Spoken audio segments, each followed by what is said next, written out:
swept up in today's independent music.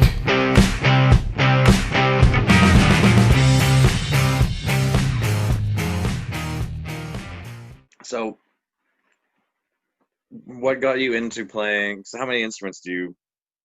I know you're like, oh well, I play tin whistle, so whatever. But like, how many instruments do you pick up and play?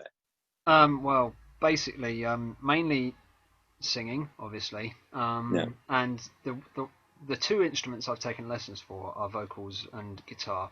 So vocals and acoustic guitar primarily, but I play a bit of mandolin. Like the tin whistle, I can play some tunes, and that's good enough to get away with being called a musician at a folk gig. Yeah. Other bits and pieces I just sod about on, like in one of the bands. To give you a completely different example, one of the bands I was recently playing in back here in England, which had nothing to do with folk music actually. It was a friend's band. I played drums in, and drums was again, being a musician, I knew I could feel the basic rhythm.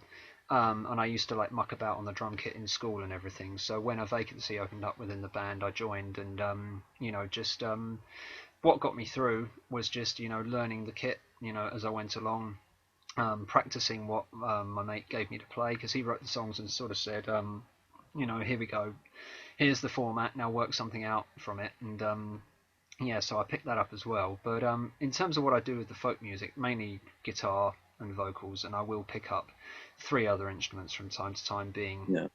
the mandolin, the banjo, and the tin whistle. And as I say, I'm not proficient in professional terms on any of those, but I can play them well enough to get away with being called a musician. Yeah. Well, you have a mandolin instrumental, don't you, on your EP? That's correct. Yeah, on Yeah. the second. Well, there are two actually. The second track is called "A Pint of Stout," which is devoted to one of the old bands I played in Berlin. They were called the Stout Scouts. Right. And yeah, that starts off. The first half is a slow mandolin-led piece, and then it speeds up, and the banjo comes in.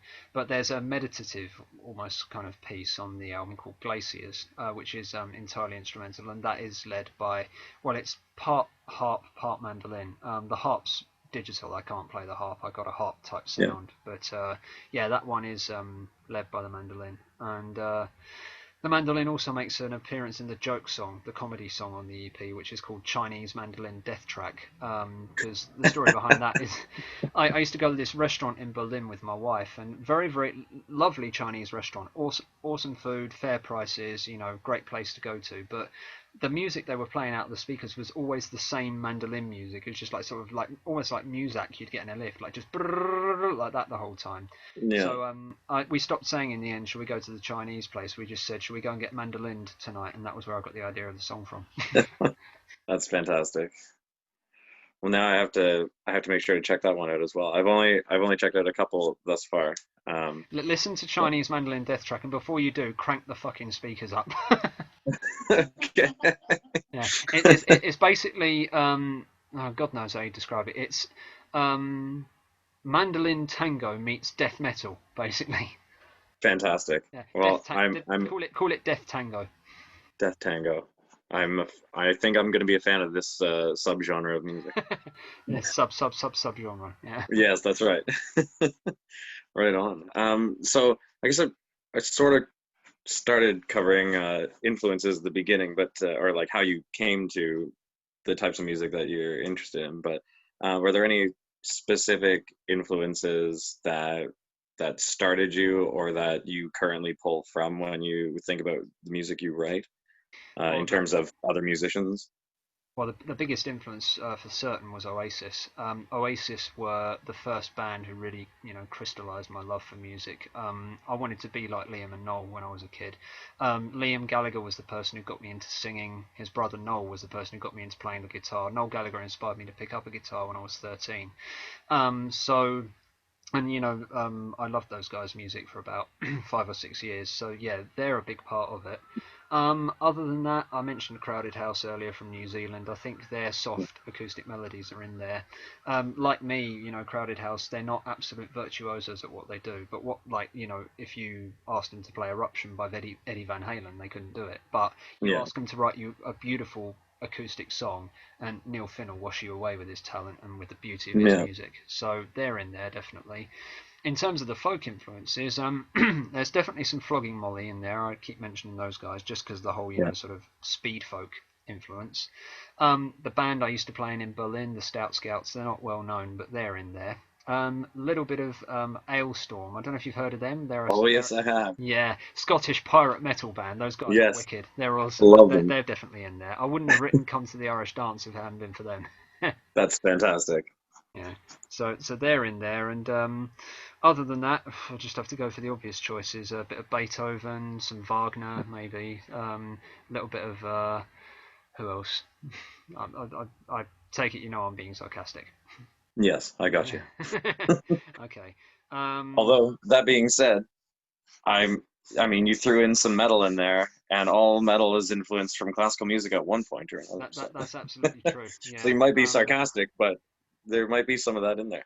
Well, the early practitioners of heavy metal or hard rock, particularly from Britain, like Deep Purple is one example. Oh, Yeah. who the hell else? No, Deep Purple is the example I was thinking of. I'm not so much sure about Black Sabbath. That was more the blues, but some of the early practitioners of heavy metal were fans of dark classical music. I know, Yeah. and like there are bands who've mixed the two. Like the prominent example of a band who've mixed classical with metal is Nightwish. Obviously, don't Yeah. suppose you've ever listened to much of those guys. Actually, I have quite a bit. There was a time in high school where I spent a lot of time listening to Nightwish, and I still do. I don't think because it was at Tarja is the name of the she's not with them anymore though. I don't No, think. she was fired in 2005 in amid controversial circumstances. Then they had Annette from Sweden up until 2012, and then Floor, their current singer from Holland, stepped in. I think Floor's probably about to become their longest-serving singer, actually. But So I yeah, believe you follow them quite a bit. oh yeah. Yeah. I'm basically the last metal band I properly loved was Nightwish, and Yeah. I'm actually going to see them. It was meant to be in December, I think November, but with a friend, but it got postponed because of COVID, Ah, so now it's May. yeah. But yeah, a great band, and difficult to pick out one of their favourites. I think one of their best early albums was Wishmaster. Wishmaster's a belter of an album, but Is that the one that has um I Wish I Had an Angel or whatever no, the name that's of it? Once. That was the band's fifth album, Wish I Had an Angel. Oh, But Wishmaster had The Kinslayer on it, Deep Silent Complete. She Is My Sin, that's a brilliant song. That's the opener on the album. But yeah, and then they had, unfortunately, the whole stuff that happened with Taria. I liked the two albums that they made with Annette, but she really ultimately wasn't the right fit for the band. yeah. But the two records they've done with Floor so far are excellent as well. The last one, I got the recent one, but the one before that, Endless Forms, that had some pretty impressive stuff on it as well. So Yeah. yeah, they're metal gods. Do you so I mean Nightwish is an awesome band. Do you listen to Camelot then as well? Because I think they may have I can't recall if they specifically did songs together or if they but I think the guy from Camelot had done a song with one of the singers from Nightwish at some point. Um, but curious if you'd listened to Camelot at all. It's a metal I band. know of them primarily because Yeah. of what happened with Annette, because Annette was ill, and the band got some singers in from Camelot to replace Annette at a gig, and she had no idea that was going to happen and was majorly pissed about it. So I've heard Ah, of them, but and I've probably heard one or two of their songs. But yeah, if you want to know what other metal bands I'm into, to take a swing at something that's not symphonic metal for a minute, Arch Enemy and obviously whose singer is yeah, Canadian, Alyssa. They're yeah. they're awesome. Arcona from Russia. They again got a female singer who does excellent death growls. Then to go back to symphonic metal, there's bands like I've seen Within Temptation. I've seen them live. Therion were good. I Right. saw them in London with two friends. Oh, who's the other example I'm trying to think of? Sabaton. They're quite good. Ah, And I love yeah, Sabaton. yeah. Swedish Pagans, great tune. And yeah, so there's I'm a them. fan of Panzerkampf, particularly. Their World War Tour album is one Uh-huh. of my favorites. Panzerkampf, yeah, literally Panzer meaning tank and Kampf meaning fight, so tank fight or tank Yeah. battle or something, yeah. Um, Speaking of metal, what are your thoughts on Norwegian black metal or just black metal in general? Um, so I'll be honest, I haven't listened to an insane amount. It's funny that you specify Norwegian though. It's just because I have a friend who is enthralled with Norwegian black metal, Hmm. and is probably the reason why I've heard as much as I have. I tend to gravitate towards metal I can hear the words clearly in more often than not. But I mean, it musically in terms of the stuff they play and the way that they can growl and go, it's impressive. I'll give you that. But Pretty unique, isn't it? What my favorite? I'm not a huge fan of it either, but my favorite black metal band by far is Enslaved, who are from Haugesund, in Norway, not too far from Bergen, I don't think that is. But yeah, anyway, they've been going since the 90s, and their early style was typical, sort of like loud black Viking metal kind of thing. But they've mellowed a lot over time, and yeah, they're one of the bands where quite a lot of the time you can tell what they're singing. Partly because they usually sing in English now rather than in Norwegian. But yeah, they've become a lot more melodic, and you can usually tell what the band are singing about. So maybe worth a listen. But yeah, Enslaved are decent, and they've got their heads screwed on. They were never. Um, I'm not a religious person myself, but if you're trying to stop Christianity, then burning a church down is probably one of the worst things you can do because they're oh, Christians. is that's that band? Okay. Not enslaved. No, they were a Oh, band okay. who were never really into that kind of thing. They said, we're more into the Norse mythology side of things. But you burn a Yeah, church down, Christian people are just going to do that. They're going to put their defences up, and they're going to yeah, say, no, thank you, we close ranks. So if you're really that obsessed with breaking down a religion, the thing to do is to present some pretty solid arguments to shake people's faith. But I'm not yeah, that malicious. I don't think Grutler and the others from Enslaved are either. yeah. That's fair. I can't remember the name because I recall the lead singer of a band, or maybe it was the whole band or whatever that burned down a church. Varg Vikernes. Is that what it is? Well, there was Euronymous was a guy who I can't remember. Oh, there was various things. Firstly, there was a guy whose nickname was Dead, and he ended up killing himself. This was nothing to do with church bangers, I think, actually. But whether Euronymous played in the same band as him, I don't know. But anyway, Varg Vikernes supposedly killed this guy, and Varg Oh, Vikernes was a guy who was involved in various church burnings and everything, and yeah, he's basically a Nazi maniac, Varg Vikernes. But yeah, fortunately, not all of black metal has been tainted with that, and yeah, especially the more recent bands like Dimmu Borgir and stuff like that. I don't think they've got anything to do with church burnings. They're not pro-Christian, but they're not yeah, full-on Satanists either. yeah. Man, I haven't listened to Dimmu Borgir in a while. You've got me. You've got me wanting to rock out some Puritania after this.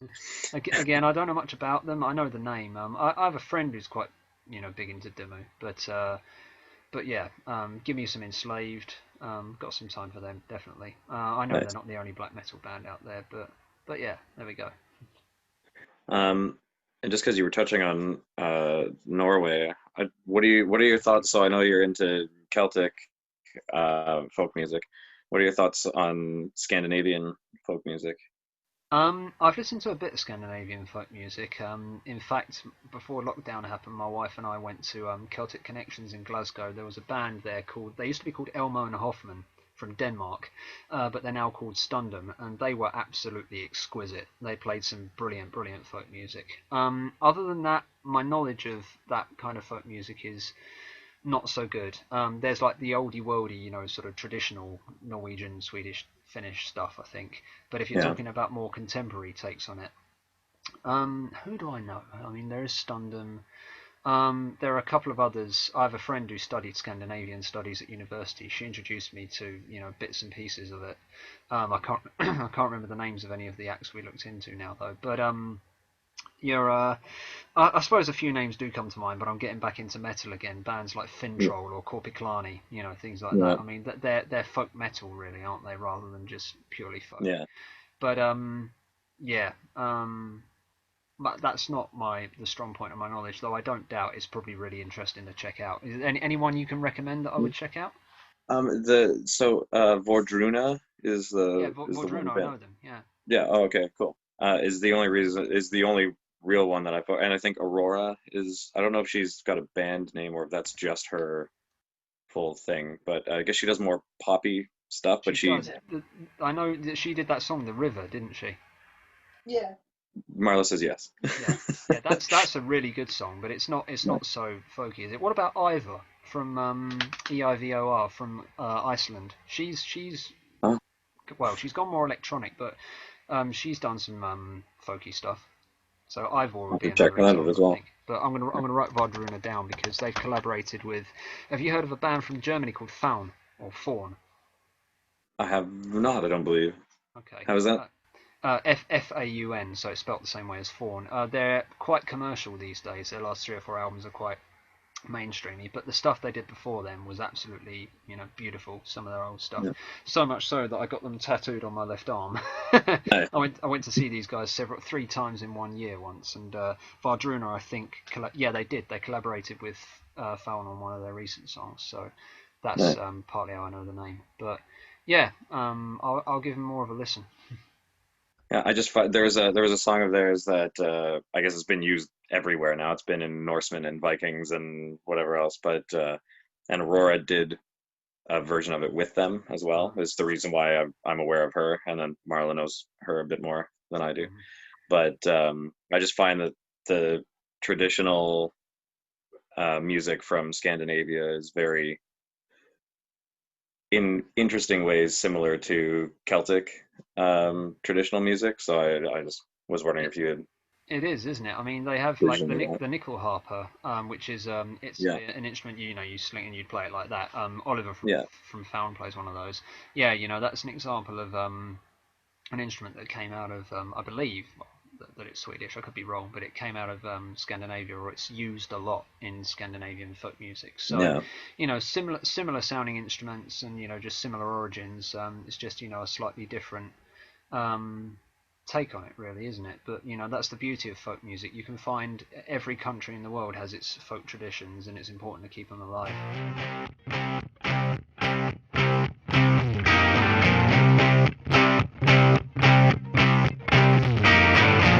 Swept Media.